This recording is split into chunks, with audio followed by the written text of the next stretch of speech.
Well, let's give this another shot. I'll start with my ultra defensive skills.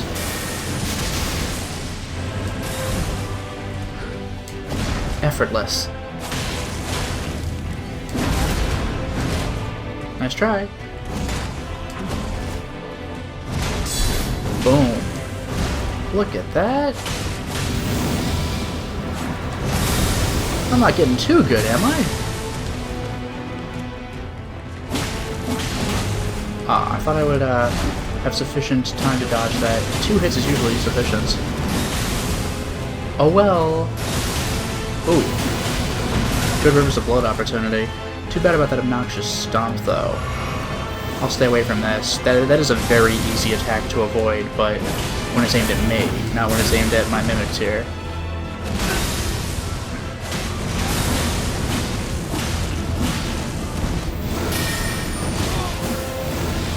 Wait for it. Do not get hit by that. Oh, alright. Uh-oh. Oh, thank God. That should have killed me. Anyway. Too bad about the Mimicteer's health, but... Ah, damn.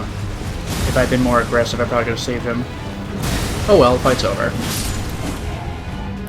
And what's this? A flask of wondrous physic? Whatever for? For the first time in the game? Could it possibly be to increase the damage from consecutive attacks and temporarily increase my FP to infinite? Could that possibly be what we're doing here? Well, gee golly, I guess I better find out. Let's have a swig. Let's... Oh, I need to leave now. And hope that they're going after me. They are not. It's actually fantastic when that move goes after me, because it's very easy to dodge and it gives the... Hello? The Mimicteer opportunity to do whatever he wants. But now I have to avoid... the Elden ring. I don't know, just a ring. Easy to avoid at first, but you better.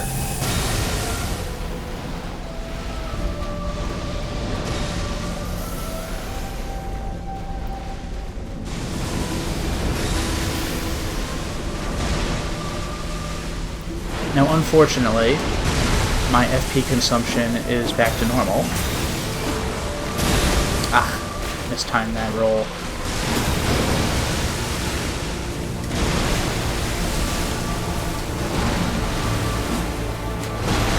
But the good news is I can still do it. And in fact, the really crazy part is even if I run out of FP, I can still do the move, just without the blood effect. Oh, I'm gonna go now. This is the attack that hit the Mimic. Again, easy to avoid. One. What? I thought he was doing something else. Instead, he decided to do an attack that couldn't have possibly hit me from where I was. I'm leaving now. Gorgeous attack, but, you know, don't get hit. Stand still, you cow. Uh-oh. I dodged an hour too early.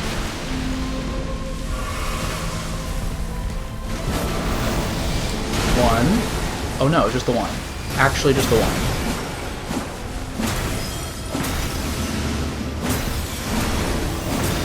Uh-oh. I hate this attack. Like, I particularly hate this attack.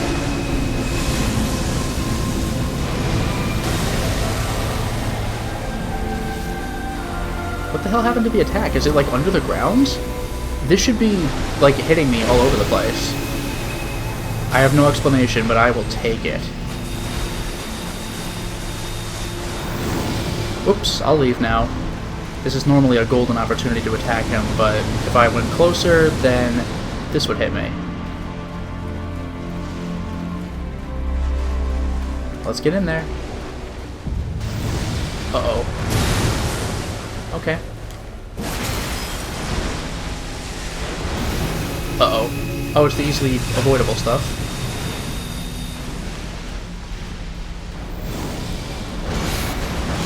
Hey, have you seen Sekiro? Remember that? Anyway, don't go anywhere, sir.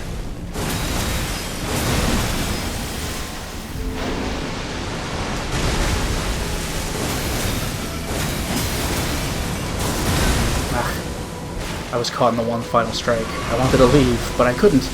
I stole a little bit of FP.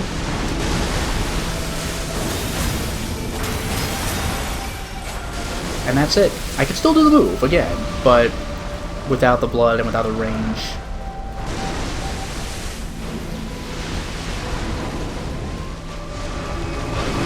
Oh, this is actually bad. You saw how easily I dodged it before, but whoopsie doopsie, that is 3 rings, ladies and gentlemen. So, 1, 2, 3. Oh.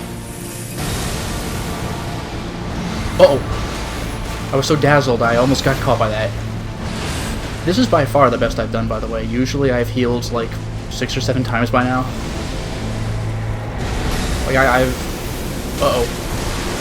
It's fine. It just knocked me down a little bit.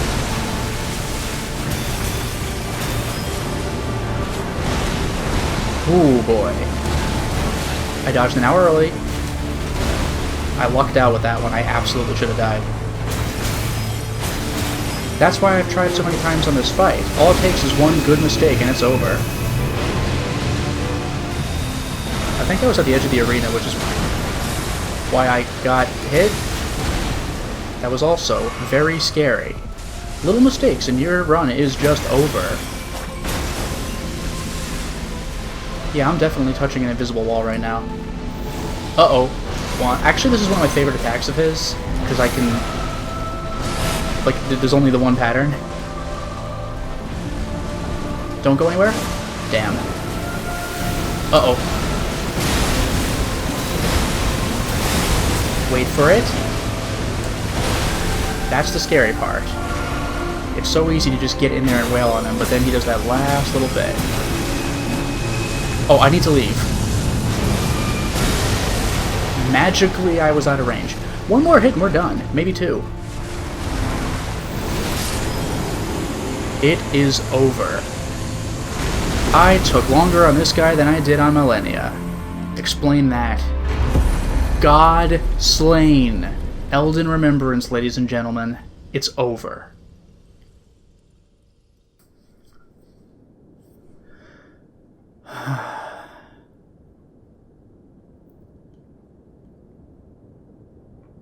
They give me a sight of grace for this, which is actually really cute. And unbelievably useful.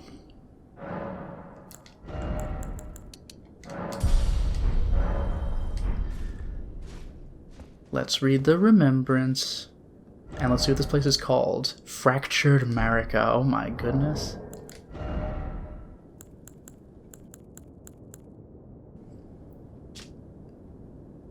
It was the vassal beast of the greater will and living incarnation of the concept of order.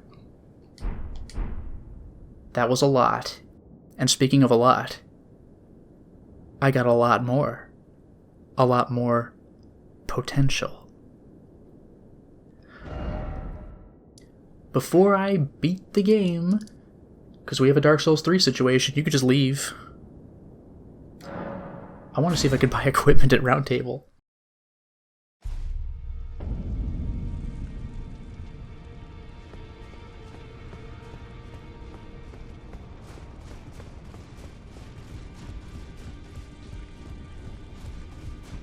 Oh, wrong way. Wow, Roderico's back here? I see. You're here. Nothing to say. Yeah, just let's do it. Huh. I'll hold off on the remembrances because I'm gonna really need to go looking for walking mausoleums. Yeah, look at that. Elden Lord Crown. Crown of Godfrey. The Age of the Erdtree began amongst conflict when Godfrey was Lord of the Battlefield. He led the war against the Giants, faced the Stormlord alone. And then there came a moment when his last worthy enemy fell, and it was then, as the story is told, that the hue of Lord Godfrey's eyes faded. Yeah, once you've reached the top, there's nowhere to go but down. Armor. Bracers. Greaves. That's it for my money. And that's actually it for equipment. I was wondering if there'd be any America equipment, but no. Here I am in one of the walking mausoleums. In fact, the last one, because I've used 6. See? 2. This is the 7th one. Which boss soul will I duplicate? The funny thing is, when I duplicate these things, it's not like I have to use the rest and then beat those bosses again. I could always just find the walking mausoleum in New Game Plus and use it to duplicate those things too. So what do I duplicate? The Black Blade, the... oh, Astal, actually. I don't know. Well, I should probably do something that I just won't need to fight again, but then again, it doesn't matter. I'll be killing half of these things anyway. Oh, whatever. Malekith, who the hell knows? But that guy wasn't even that hard. Whatever. I don't think I could avoid everybody else. Fire Giant? Maybe? It hardly makes a difference. Maybe the Ancestor. I don't remember anything that came of beating that thing twice, but I think I have to beat Astal twice if I want to get to certain areas again. It hardly makes a difference. Oh, I used it. Well, that was a mistake. Guess I'm fighting it... What? Wait, but I still have it? What?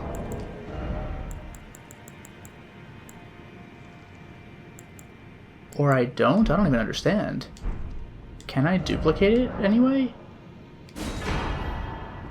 So even if I spent it, I still have it? Wow. Okay, so I effectively wasted that, so... I might not have to fight him in the New Game Plus, though, anyway. That was really dumb of me, but I could always just copy this in the next playthrough. As you could see, I am missing 1, 2, 3, 4, 5, 6, 7, 8, 9 bosses, and there are 7 duplicating walking mausoleums in the game. So I could always just fight the ones that I want to get another remembrance of, and use the mausoleum for those I don't. This really isn't a big deal. Now for the fun part. Let's go to the Roundtable Hold and turn my stuff into other stuff. Let's give ourselves a little jaunt over to the 2 fingers and get cool new things with the remembrances we have 2 of. The Lich Dragon. How cool. I can get Fortisax's Lightning Spear. It channels the power of the ancient dragon Fortisax, creates 2 spears of red lightning and stabs them into the ground from above, one after another. On impact, each spear will burst into trails of lightning covering the area. During the War of the Ancient Dragons, these twin red lightning stakes were the hallmark of one ancient dragon who was called the Mightiest Boulder Stone. Also, I can't keep making multiple copies in a single playthrough, although I can in a future playthrough. I can make another one time then. So what's my other option? Another spell, Death Lightning. Channels the power of the ancient dragon Fortisax, now corrupted by death. Strikes surroundings with a storm of death lightning. Inflicts death blight. Oof. It is said that this golden lightning was wielded by Godwyn, who befriended Fortisax. Done. The Bloodlord. I can get his sacred spear, Trident of Malg, Lord of Blood, a sacred spear that will come to symbolize his dynasty. As well as serving as a weapon, it is an instrument of communion with an outer god who bestows power upon accursed blood. The Mother of Truth desires a wound. Blood Boon Ritual. Raise the sacred spear and pierce the body of the Formless Mother. Stab up to 3 times, creating explosions of blood with each thrust. Yeah, that was his tres, dos, uno, and then kneel, kneel, kneel. That was amazing. This skill will coat the armament with blood flame for a while. I'll bet it will. And then Blood Boon. Not Bloodborne, Blood Boon. Sacred incantation. Thrust arm into the body of the formless mother, then scatter the blood flame to set the area ablaze. This incantation can be cast while in motion. The Mother of Truth craves wounds. When Moog stood before her, deep underground, his accursed blood erupted with fire, and he was besotted with the defilement that he was born into. Wow. Next, the Rot Goddess. Hand of Millennia. Blade built into her prosthetic arm. Through consecration, it is resistant to rot. Millennia's war prosthesis symbolized her victories. Some claim to have seen wings when the weapon was raised aloft, wings of fierce determination that have never known defeat. Waterfowl Dance. Perform a series of one-footed leaps in the manner of a waterfowl to unleash a swift yet graceful slashing combo. Repeated inputs allows for up to 2 follow-up attacks. Boy, do they ever. And then Scarlet Aeonia. Creates a gigantic flower that blooms into an explosion of scarlet rot. Each time the scarlet flower blooms, Millennia's rot advances. It has bloomed twice already. With the third bloom, she will become a true goddess. And she did. Next, Hora Lu. Axe of Godfrey. Weapon of Godfrey, Elden Lord. It was broken in a battle fought as leader of the Tarnished during the Long March. This weapon is symbolic of Godfrey's vow to conduct himself as a lord, later becoming an emblem of the golden lineage. In the days of the past, a crown was warranted with strength. Regal Roar. Mighty roar cry, raising attack power while sending out a shockwave that cannot be guarded against by stomping the ground, while active, strong attack becomes a lunging slash. Oh, wow. Do you see what I see? I was going to mention that what's cool about these things is that they don't cost me any money, but this one does? It's an Ash of War? I could summon the Earthshaker? Grants an armament the Heavy Affinity, and the following skill. Slam both hands into the ground to violently shake the earth and unleash a shockwave. Follow with additional input to slam again. Usable on anything melee. Whoa. And it actually costs. Some of the stuff does cost. Wow. Didn't even notice it before. Okay. Anyway, the Dragon Lord, Placidus Axe. I can't even afford this. Pardon me for a second. I'm going to spend a very powerful rune, which I don't like to do. Heroes Rune 5. This will be more than enough.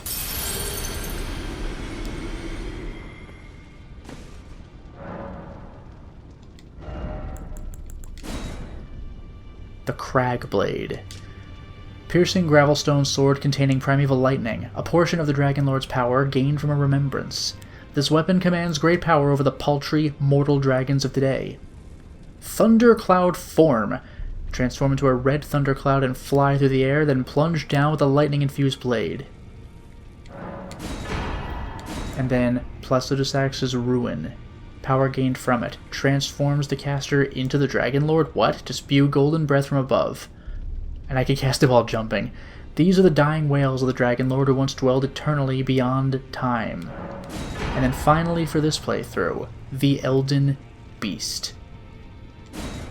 Marika's Hammer. Stone hammer made in the lands of the New Men, outside the lands between. The tool with which Queen Marika shattered the Elden Ring and Radagon attempted to repair it. The hammer partially broke upon shattering the ring, becoming splintered with rune fragments. Goldbreaker. Leap high, and while suspended, imbue the rune shard with light before smashing it down hard onto the ground. The heroic Radagon's signature attack. Yeah, it is. And finally, Sacred Relic Sword. Wrought from the remains of a god who should have lived life eternal. Thoughts on what the weapon portends are many and varied. Some consider it the mark of a great sin, or a sign of great devastation. Some think it is the end of an age, while others, the beginning. Wave of Gold. Imbue it with bygone golden glory, then fire it at foes. A wide golden wave fans out forward, sweeping through all enemies caught in its path. This is an insanely useful thing for crowds. It's just a big horizontal wave. And even if I'm not going to get them now, I can at least show you what the other things are, like the Regal Ancestor. Winged Greathorn. Distinctive horns suffused with the power of ancestral spirits. This large, wing-shaped specimen is wielded as a weapon of spirit worship. In the ancestral spirit-worshipping faith, these are considered envoys' wings, made to reap the lives of beings which experience no sprouting. Soul Stifler. Raise the wings to summon a soul-sapping miasma. Enemies in the affected area will temporarily suffer from reduced defense. And the Ancestral Spirit's Horn. Restore FP upon defeating enemies. Wow. What kind of thing is this? Is that like a talisman or... A number of new growths bud from the antler-like horns of the fallen king, each glowing with light. Thus does new life grow from death, and from death one obtains power. And then Astel. Oh boy. Bastard Stars. Flail which deals magic damage, having been imbued with power by the remembrance of Astel. Formed of the same many-colored star debris that comprise the form of the natural born of the void. Nebula. Imbue the natural-born stars with magic to perform a sweeping strike. It leaves a dark cloud of stars in its wake that lingers briefly before exploding. We saw the Elden Beast do it, as well as Astel. Waves of Darkness. It gives an item the magic affinity and the skill. Plunge into ground, 3 waves of darkness. Oh, that move sucked. And then he could sweep. Fire Giant. Giant's Red Braid. It's a whip. Every giant is red of hair, and Ratigan was said to have despised his own red locks. Perhaps that was a curse of their kind. Huh. Flame Dance. Imbue it with the giant's flame and lash out in a wide range with a series of agile swings. And then Burn, O Flame! Raises a series of flame pillars around the caster. The fire giants borrowed from the power of a fell god, and still they were defeated. Yet their failure released them from their solitary curse, to serve as keepers of the flame for eternity. Godric. The Axe. This golden battle axe is emblazoned with the figure of a beast, representing the strength of Godfrey, first Elden Lord and patriarch of the golden lineage. I command thee kneel, for I am the lord of all that is golden. And the unique skill is just, it's that. Repeatedly smash into the ground, unleashing 2 earth-shaking shockwaves, and he could do a third. Grafted Dragon. What? It's a fist weapon. I could actually do that. That's insane. The embodiment of the power that still remained in the dragon's head that was grafted to Godric's left arm. The wielder's arm will take the form of a small dragon, sprouting sharp dragon fangs at the fist. It cannot be two-handed. Bear witness! Grant the small dragon a fleeting glimpse of life, and thrust it skyward, spewing flames over a wide frontward area. Full Moon Queen. Carrion Regal Scepter.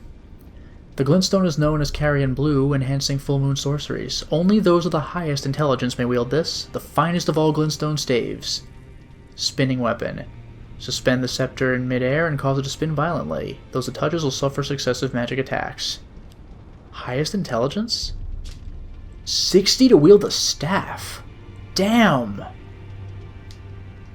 Anyway, Renala's Full Moon. Use the caster as a vessel to incarnate a full moon. Send it floating toward foes. The full moon dispels all sorcery that touches it and temporarily reduces magic damage negation for those it strikes. Queen Renala encountered this enchanting moon when she was young, and later it would bewitch the academy. Rykard. Blasphemous Blade. Look at that thing. Remains of the countless heroes he has devoured writhe upon the surface of this blade. Now they share the same blood, bound together as family. Wow. Restore HP when you kill things. Taker's Flames. Raise the sacred sword aloft to set it ablaze with blasphemous flames, then bring it down to fire off a forward blast. The flames steal HP from those they touch. Rykard's Rancor.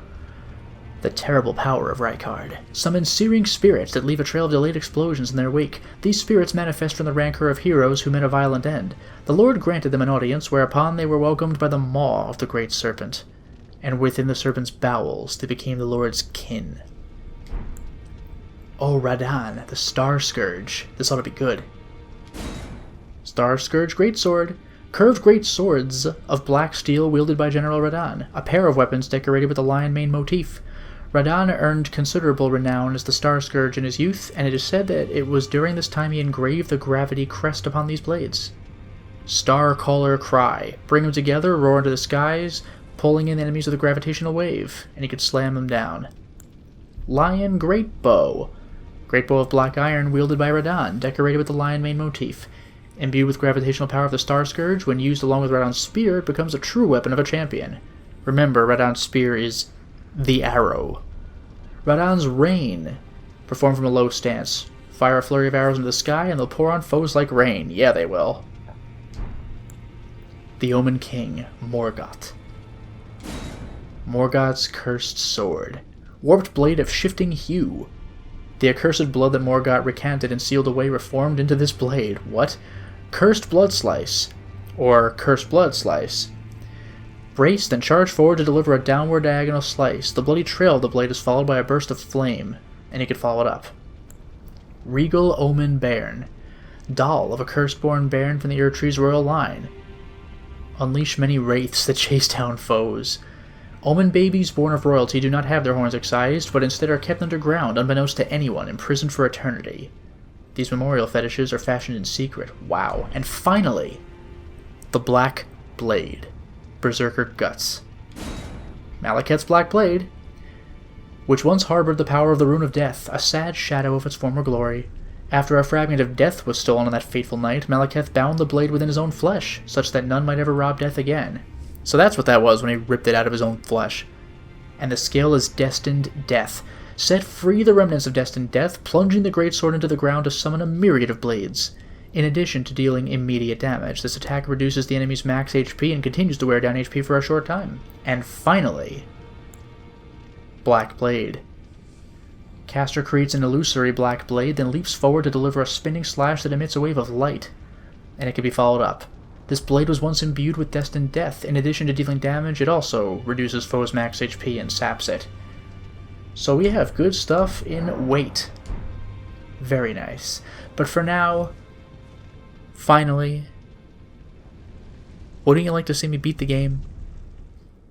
Well, here we are, in front of Marika, ready to beat the game. Demon's Souls had 2 endings. Dark Souls had 2. Dark Souls 2 had 2. And with the Scholar of the First Sin edition, it got a 3rd. Dark Souls 3 had 3. Although if you kill the Firekeeper during her little incantation, you kind of have a 4th.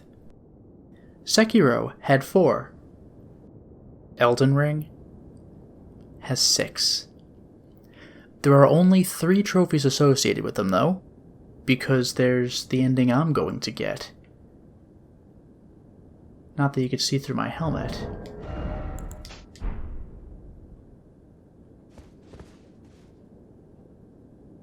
The Frenzied Flame ending. Because I have chosen to embrace that path.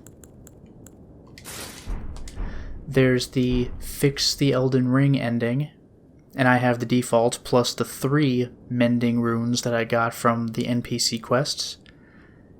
And then there is another one. Let's take a look at what happens with the Frenzied Flame ending. Once you go on the Frenzied Flame path, you can't choose any other ending. This is the ending I have gotten. I will now become the Lord of Frenzied Flame.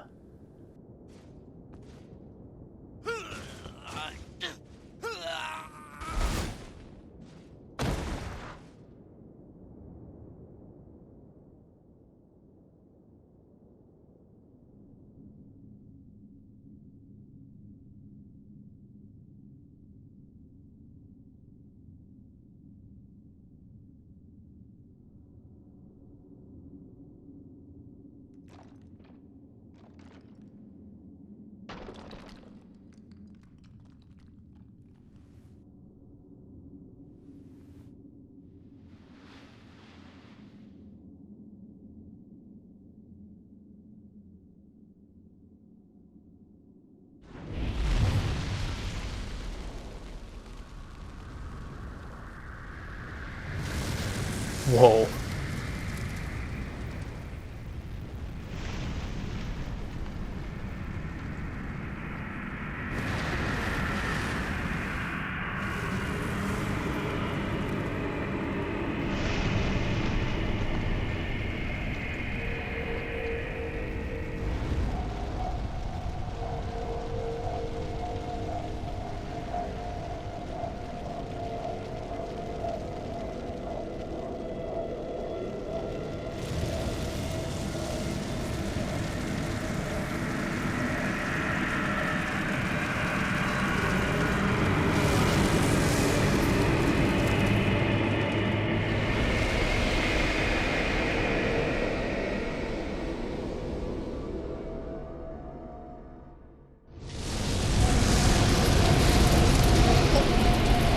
Wow.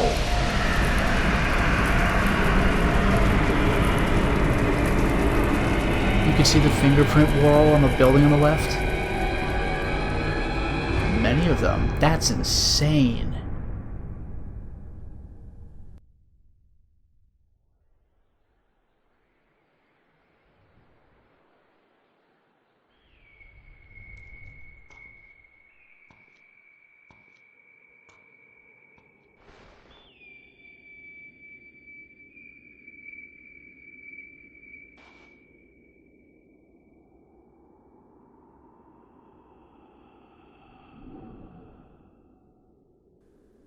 Oh, is that the whistle for Torrent? Lord of frenzied flame.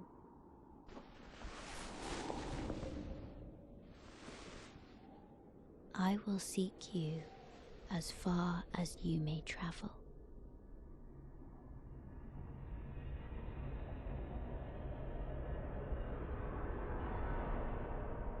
To deliver you what is yours. Damn. Destined death.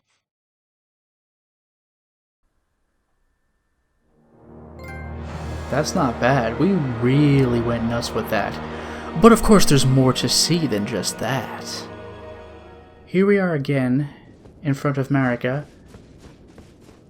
But, oh no, I only have the choice to become Lord of Frenzied Flame. How am I supposed to get out of this? Remember when I told you that a certain area in the game would have significance, and I just dropped the subject? Well, guess what? We're gonna go back to Farum, Azula? To Dragon Lord Placidusax's arena? What? Cool, here I am. I'm in the boss arena. So what? Well, this is the area in the game where I can use, assuming it's here and consumable, Miquella's Needle. It subdues a once accepted frenzied flame. Tame the flame of frenzy.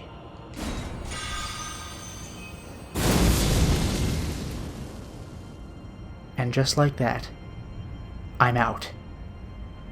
Hey, I got an idea. Let's beat the game again. Well, we're back on the stone platform, and you already might notice something a little bit different. First of all, there's this, which I'll save for later. But second of all, become Lord of Frenzied Flame? No, touch Fractured Marika. Oh. All 4 of these will provide me with the same trophy. So once I get one of these, the other 3 will not pop anything. I'm very, very curious to see where this goes. I'll start with the basic one. The one that you get for not doing anything special anywhere else in the game. The only option, if I were to do that. Mend the Elden Ring.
The fallen leaves tell a story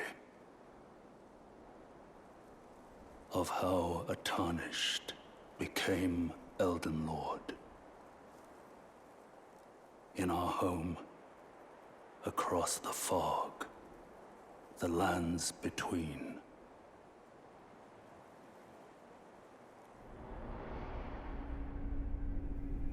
Our seed will look back upon us and recall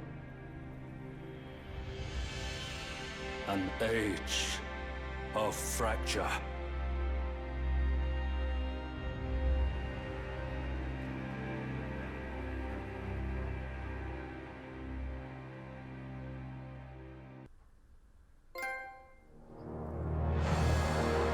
A little ominous, and appropriately basic. We should probably see something else. Looks like it's time to make another decision. We have the Perfect Order. This is with Corhin and Goldmask. And just for reference,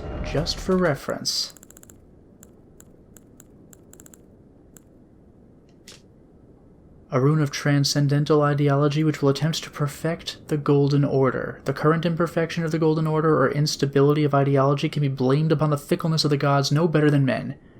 That's the fly in the ointment. Let's fix it.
The fallen leaves tell a story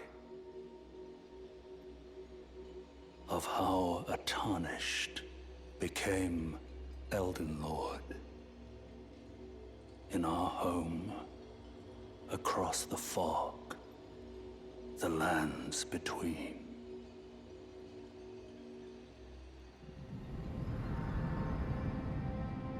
Our seed will look back upon us and recall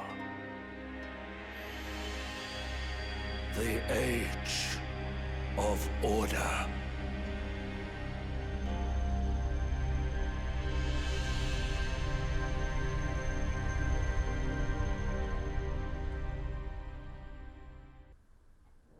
You're really gonna tell me I went through a whole NPC quest to hear a single different line of dialogue?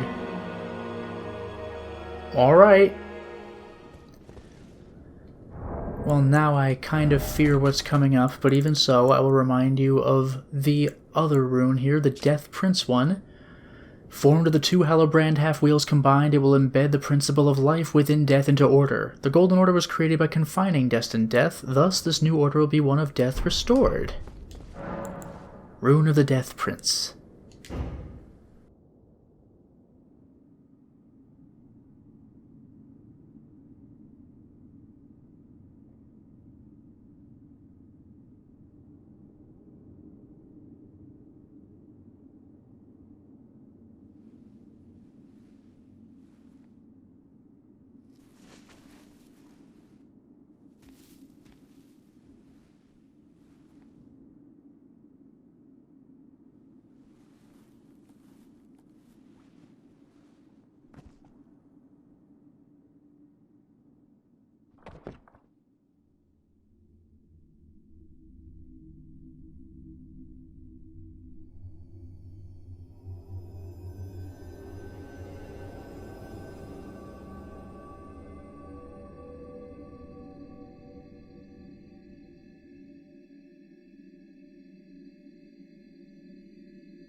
The fallen leaves tell a story of how a tarnished became Elden Lord. Ooh, that is grayer. In our home, across the fog, the lands between.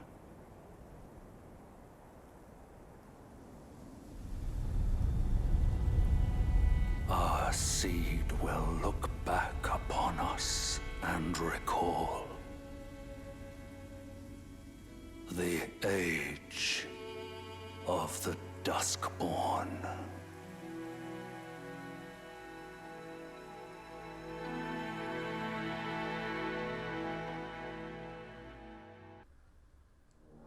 I will grant, different background color.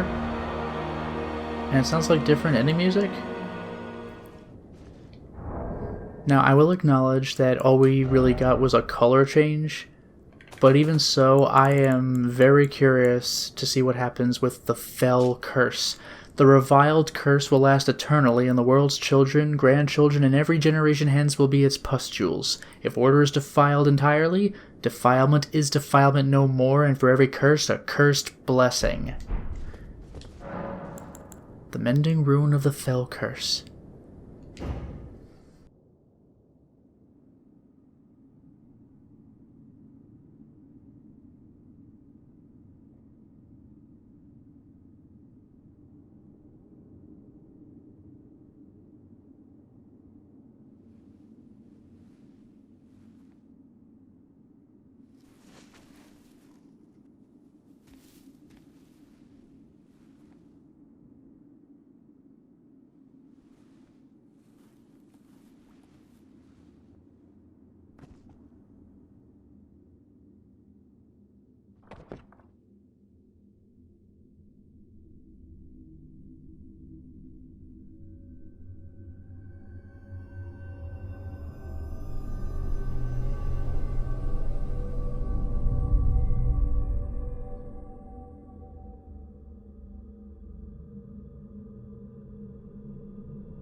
The fallen leaves tell a story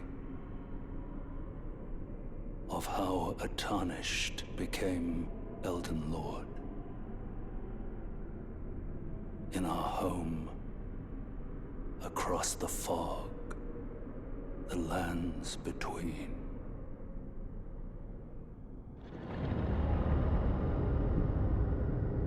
Our seed will look back upon us and recall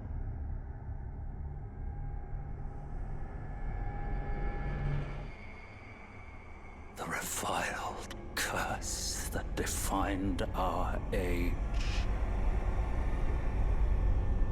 The blessing of despair. That was a bit different.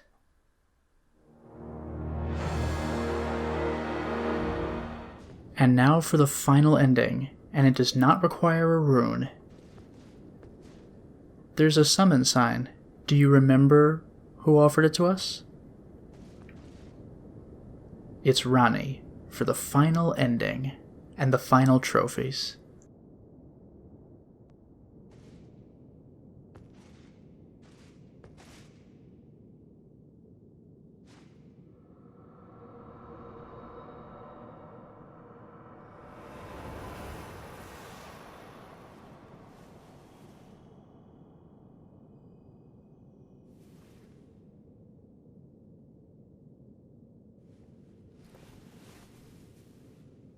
The battle is over, I see.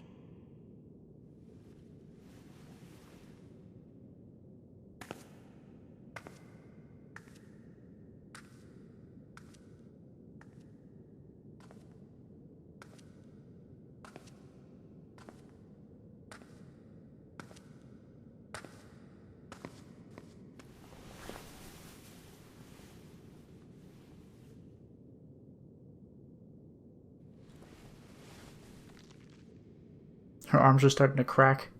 Like stitched together with ropes, it seems.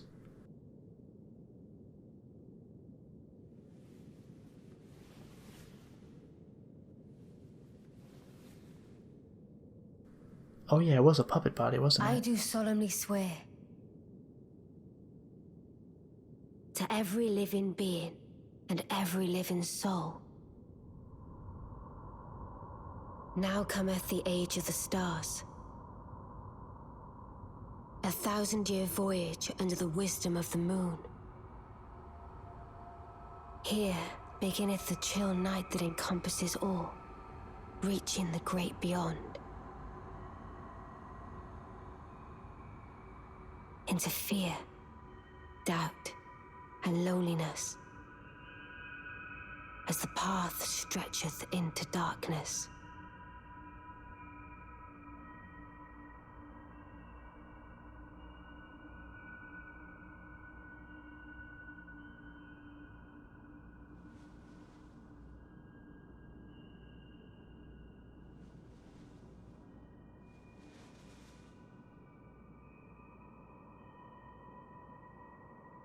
Well then, shall we?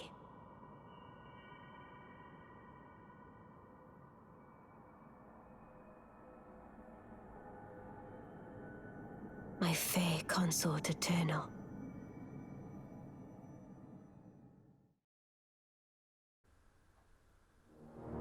That's an interesting ending. And with this, Elden Ring is concluded. I may end up trying to show stuff like Yura's questline, short as it is, but oh boy, we did it nearly as comprehensively as possible. There are certain paths I couldn't possibly show, like alternate decisions for NPC stuff, but this was pretty good. And this was a wonderful game. And if I don't start over now, I can choose to begin Journey 2 later at the Table of Lost Grace and Roundtable? Oh, okay. I misread that. I thought it meant I would start skipping the beginning of the game, but no.